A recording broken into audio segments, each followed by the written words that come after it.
Hey bitches, welcome to episode 35 of Roll for Girl Dinner, where we let the dice answer the age-old question, what should we have for dinner?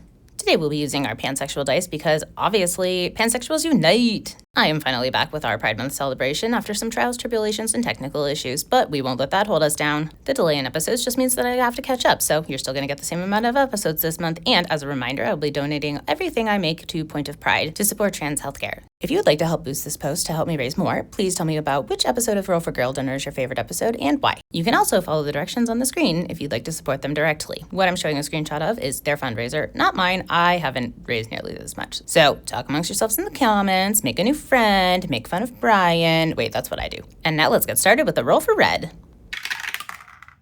8. Raspberries. Ooh, starting off strong. These just came into season and I picked them up from Costco and I am very excited to see them on the plate. Next up, let's roll for some orange. 8. Mama Lil's peppers. Well, these don't precisely go with raspberries, but I think that we have a lot of potential here. We also have a lot of red peppers in here. So, am I neurotic enough to go through and pick out all of the orange peppers? What do you think? Time to roll for some yellow. 5. Lemon. Definitely not sure how these are going to fit in, but I am the type of person who just eats lemon. Moving on to the roll for green. 9. Pickled jalapenos. I'm still working my way through these Hatch nacho sliced jalapenos, which aren't as spicy as I want them to be, but that kind of feels like the least of my concerns right now because what am I even doing with these here? I guess we're just having spicy raspberries. Now let's roll for some blue. 3. Gruyere. Today I've got the Dietz and Watson Gruyere cheese, which is one of my favorites. Now, hang on. Don't start writing that comment yet. Or I mean, do, go ahead, it helps with engagement. But also, look, it's blue. It's totally blue. It says blue on it. So you can't argue with that. It's not like I'm showing you a gray couch and trying to argue that it's blue. I mean, I can't eat a gray couch anyway. Probably. I've never actually tried. But anyway, this is blue. I will not be taking any further questions or comments about the color blue. Time to get purple. 4. Plum.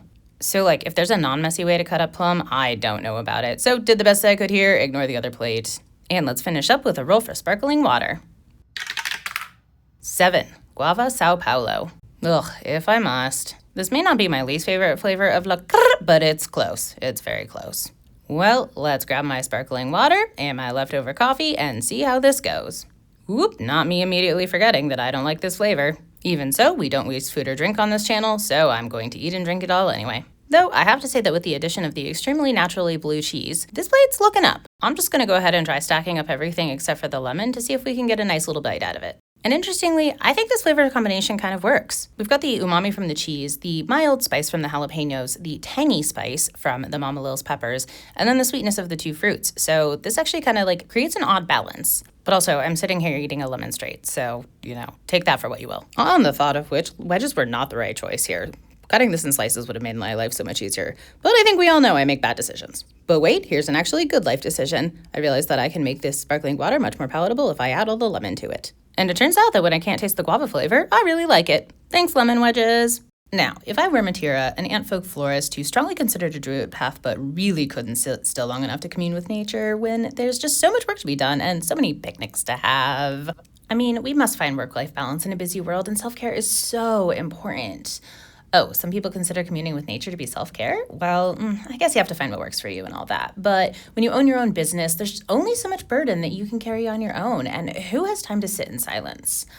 In fact, she was so enterprising that when she heard the local Wizarding College was running an evening program, she signed up immediately. Initially, she thought that she could learn a few things to automate her work, but soon realized the Elementalist track provided her with the opportunity to experiment with imbuing her flowers with magic. The electric daisies were a particularly big hit, and they even sometimes changed colors when the sun hit them just right. If I was her, I would rate this meal a perfect 10. As it is, I, Kendra, give it a 7. This is my meal. I call this girl dinner. Girl dinner.